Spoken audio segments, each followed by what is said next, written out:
بسم اللہ الرحمن الرحیم۔ السلام علیکم۔ بنت احبت چینل میں خوش آمدید۔ اللہم صلی علی سیدنا محمد وعلی آل سیدنا محمد مبارک وسلم۔ جن لوگوں کو اللہ نے ان کی نافرمانی سرکشی کی وجہ سے ہلاک کیا، ان میں سے اصحاب یس بھی ہیں۔ سورہ یاسین میں اللہ تبارک و تعالیٰ فرماتے ہیں،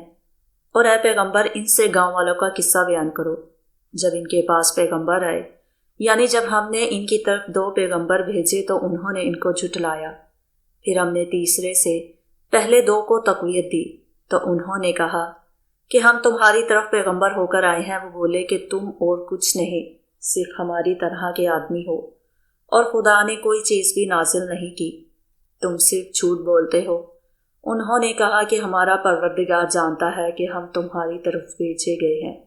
اور ہمارے ذمے تو صاف صاف پہنچا دینا ہے، اور بس وہ بولے کہ ہم تم کو نامبارک دیکھتے ہیں، اگر تم باز نہ آؤ گے تو ہم تمہیں سنسار کر دیں گے، اور جس سے تم کو دکھ دینے والا عذاب پہنچے گا۔ انہوں نے کہا کہ تمہاری نحوست تمہارے ساتھ ہے، کیا اس لیے کہ تم کو نصیحت کی گئی؟ بلکہ تم حد سے گزرنے والے لوگ ہو۔ اور شہر کے آخری کنارے ایک آدمی دوڑتا ہوا آیا اور کہنے لگا، اے میری قوم، پیغمبروں کے پیچھے چلو جو تم سے صلہ نہیں مانتے اور وہ سیدھے رستے پر ہیں، اور کیا ہے مجھے کہ میں ان کی پرستش نہ کروں جس نے مجھے پیدا کیا، اور اسی کی طرف تم کو لوٹ کر جانا ہے۔ کیا میں اس کو چھوڑ کر اوروں کو معبود بناؤں؟ اگر خدا مجھے نقصان پہنچانا چاہے تو ان کی سفارش مجھے کچھ بھی فائدہ نہ دے سکے اور نہ وہ مجھے چھڑا سکے، تب تو میں صریح گمراہی میں مبتلا ہو گیا۔ میں تمہارے پروردگار پر ایمان لایا ہوں، سو میری بات سن رکھو۔ حکم ہوا کہ بہشت میں داخل ہو جا۔ بولا، کاش میری قوم کو خبر ہو جائے کہ خدا نے مجھے بخش دیا اور عزت والوں میں کر دیا، اور ہم نے اس کی قوم پر کوئی لشکر نہیں اتارا اور نہ ہم اتارنے والے تھے۔ وہ تو صرف ایک چنگھاڑ تھی، سو وہ ناگہاں بجھ کر رہ گئی۔ متقدمین و متاخرین میں اکثر بزرگوں سے یہی ثابت ہے کہ یہ بستی انطاکیہ ہے، اور ابن اسحاق نے بھی اس کو روایت کیا ہے، اور ابن عباس کبار احبار وہب بن منبع رحمہ اللہ کے حوالے سے نقل کیا ہے، اور ان کے علاوہ بریدہ بن خطیب، اکرامہ، قتادہ، زہری وغیرہ ہم سے بھی یہی منقول ہے۔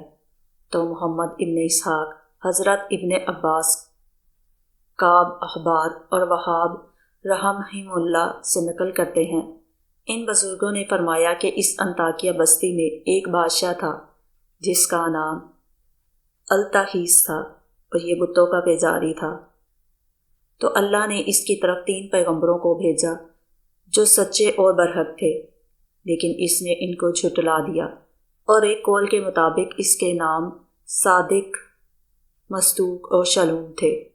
اور یہی ظاہر ہے کہ وہ اللہ کے رسول تھے۔ اور قتادہ نے خیال فرمایا ہے کہ وہ حضرت مسیح علیہ السلام کے قاصد تھے، اور ابن جریر کا بھی یہی قول ہے۔ وہ شعیب جبائی سے مروی قول ذکر کرتے ہیں کہ پہلے 2 رسولوں کے نام شمون اور یوحنا تھے، اور بعد میں آنے والے تیسرے کا نام بولس تھا، اور بستی کا نام انطاکیہ تھا۔ لیکن یہ قول انتہائی ضعیف ہے، کیونکہ حضرت مسیح علیہ السلام نے جب اپنے قاصد بھیجے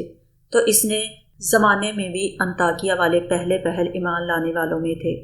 اور یہ بستی ان 4 بستیوں سے تھی جن کے اہل حضرت مسیح پر ایمان لائے تھے۔ وہ 4 بستیاں یہ ہیں: انطاکیہ، القدس، اسکندریہ رومیہ، اور ان 4 بستیوں کے بعد اہل قسطنطنیہ یعنی استنبول ترکی والے مسلمان ہوئے، اور یہ بستیاں ہلاک بھی نہ ہوئیں، اور انطاکیہ بھی عذاب سے دوچار نہ ہوئی۔ جبکہ سورہ یاسین میں جن رسولوں کا ذکر ہے، اہل انطاکیہ نے ان کی تکذیب کی تھی، جس کی وجہ سے وہ عذاب الہی کی لپیٹ میں آ گئے۔ فرمان ہے وہ عذاب صرف ایک چنگھاڑ تھی جس سے وہ ناگہاں بجھے رہ گئے۔ تو اب ہو سکتا ہے کہ قدیم ترین زمانے میں اہل انطاکیہ خدائی پیغمبروں کی تکذیب کی وجہ سے نیست و نابود ہو گئے ہوں، اور پھر یہ بستی دوبارہ آباد ہو گئی ہو، اور پھر حضرت مسیح علیہ السلام نے ان کے پاس اپنے قاصدوں کو بھیجا تو یہ مشرف با ایمان ہو گئے۔ لہٰذا اس طرح دونوں باتوں اور قصوں میں کوئی تضاد نہ رہے گا تو معلوم ہوا کہ جن حضرات نے کہا کہ سورہ یاسین میں مذکور جن اہل انطاکیہ کی ہلاکت کا ذکر ہے ان میں حضرت مسیح کی طرف سے قاصدوں کو بھیجا جانا مراد ہے، وہ صحیح نہیں ہے، کیونکہ ایک تو وجہ مذکور ہوئی، دوسری وجہ یہ بھی ہے کہ قرآن میں فرمایا اور ہم نے ان کی طرف رسول بھیجے، تو معلوم ہوا کہ یہ خدائی پیغمبر تھے نہ کہ قاصدین مسیح علیہ السلام۔ اللہ تعالیٰ کا فرمان ہے اور بیان کرا ان کے لیے بستی والوں کی مثال جب ان کے پاس رسول آئے، یعنی اے محمد صلی اللہ علیہ وآلہ وسلم اپنی قوم کو ان کا قصہ بیان کر جو ہم ذکر کرتے ہیں۔ فرمایا جب ہم نے ان کی طرف 2 رسولوں کو بھیجا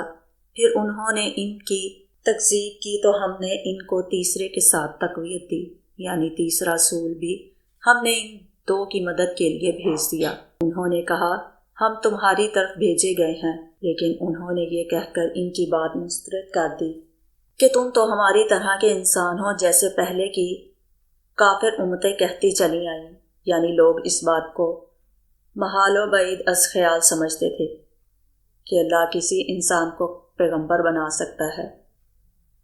جس کا انہوں نے پختگی کے ساتھ جواب دیا کہ بے شک اللہ کو پتہ ہے کہ ہم اس کے تمہاری طرف رسول و قاصد ہیں۔ اگر ہم اللہ پر جھوٹ باندھیں گے تو وہ ہمارا برا انجام کرے گا اور سخت انتقام لے گا۔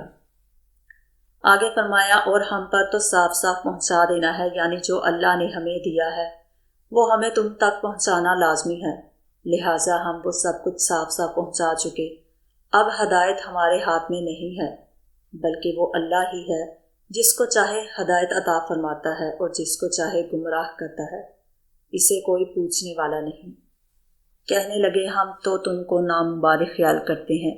ہم تم سے بدفعلی لیتے ہیں کہ تمہاری وجہ سے کہیں ہم عذاب میں مبتلا نہ ہو جائیں،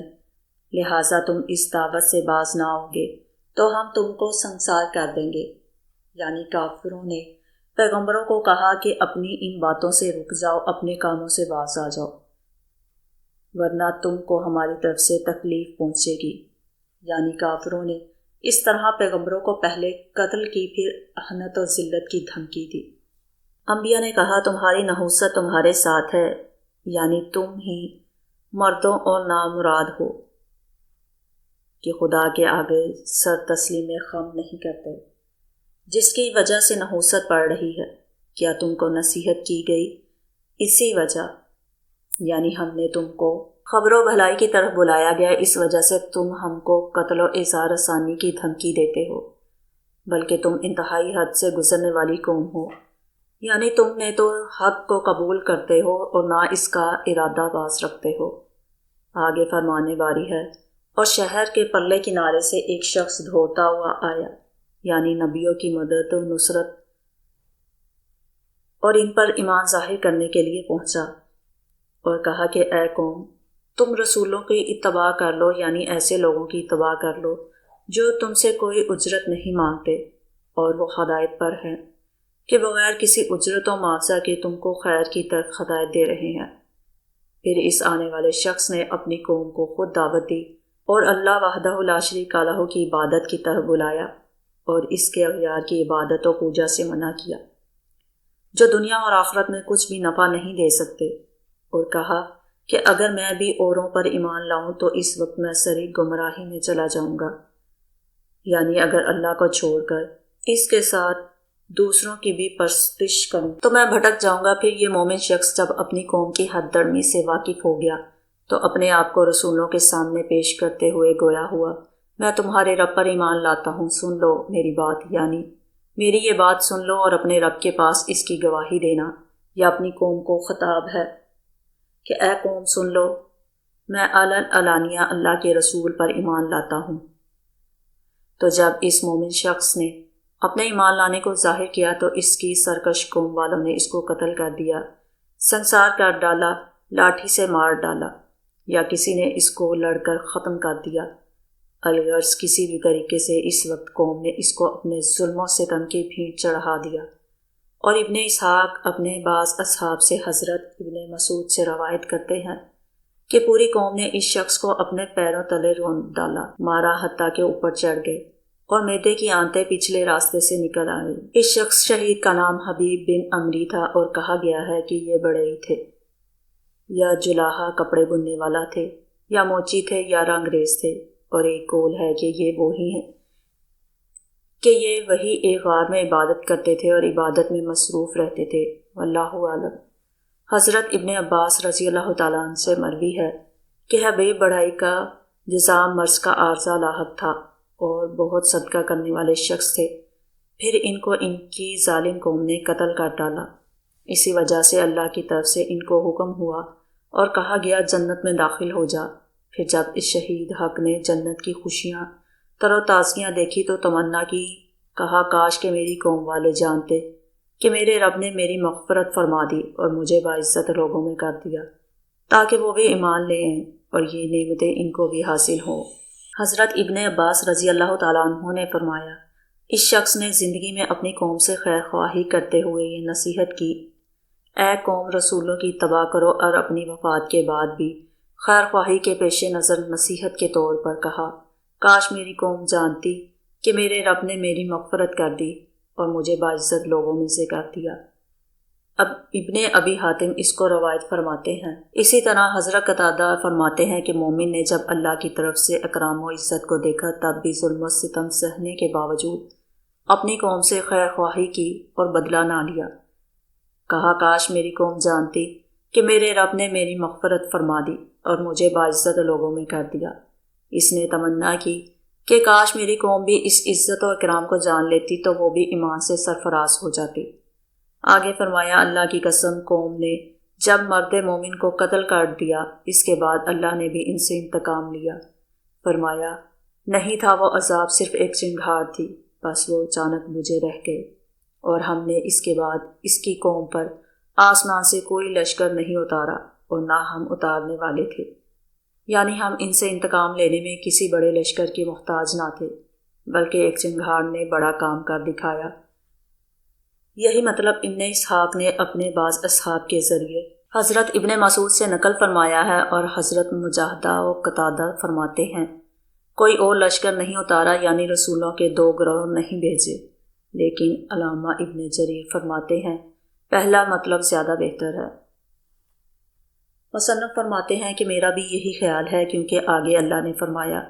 اور ہم نازل کرنے والے نہیں تھے، یعنی ہم انتقام لینے میں کسی بڑے لشکر کے محتاج نہ تھے تاکہ اپنے ولیوں اور نبیوں کا بدلہ لے، بلکہ وہ تو صرف ایک چنگھاڑ تھی، پس وہ بجھے رہ گئے۔ تو یہ اگلی بات بھی عین اسی مطلب کا ساتھ دیتی ہے۔ مفسرین فرماتے ہیں اللہ نے ان کی طرف جبرائیل علیہ السلام کو بھیج دیا تھا۔ اس ملکوتی قوت نے آ کر ان کے شہر کے بڑے دروازے کو پکڑا اور شہر کی طرف ایک چیخ ماری، جس سے ان کی روحیں جسموں سے نکل گئیں اور وہ بجھی ہوئی لکڑیوں کی طرح رہ گئے، یعنی شہر میں کوئی آواز نہ رہی، ہر طرف سناٹا اور ہو کا عالم چھا گیا، کوئی آنکھ بھی باخبر نہ رہی جو اپنی کرتوتوں کا حشر دیکھ لیتی۔ لیکن یہ تمام باتیں بتاتی ہیں کہ یہ بستی انطاکیہ نہ تھی، کیونکہ ان کی طرف اللہ کے رسول بھیجے اور انہوں نے ان کی تکذیب کی، جس کی وجہ سے تمام تباہ و برباد ہو گئے۔ جبکہ اہل انطاکیہ کے پاس مسیح علیہ السلام کے قاصد آئے تھے اور اہل انطاکیہ نے ان کی فوراً اطاعت کر لی تھی، اور ایک قول تو یہ بھی ہے کہ مسیح پر ایمان لانے والے سب سے پہلے یہی بستی والے تھے، اور اس بارے میں طبرانی نے ایک روایت حضرت ابن عباس کے حوالے سے حضور اکرم صلی اللہ علیہ وآلہ وسلم سے نقل فرمائی ہے۔ آپ نے فرمایا، 3 سب سے پہلے پہل کرنے والے ہیں، موسیٰ کی طرف یشوع بن نون اور عیسیٰ کی طرف اصحاب یس، اور محمد صلی اللہ علیہ وآلہ وسلم کی طرف علی بن ابی طالب۔ لیکن یہ حدیث ثابت نہیں ہے، کیونکہ اس میں حسین راوی متروک ہیں اور یہ والی شیعہ ہے۔ ابن جریر کا اس کو اکیلے روایت فرمانا یا اس کے کلیات ضعیف پر دلالت کرتا ہے۔ واللہ عالم۔ جی ناظرین، یہ تھی آج کی ویڈیو۔ اگر آپ کو پسند آئی ہو تو ضرور لائک کریں، اور اگر چینل کو ابھی تک سبسکرائب نہیں کیا تو فوراً سے سبسکرائب کریں اور ساتھ میں بیل آئیکن کو پریس کریں، تاکہ میری ہر نئی ویڈیو کا نوٹیفیکیشن آپ کو سب سے پہلے ملے۔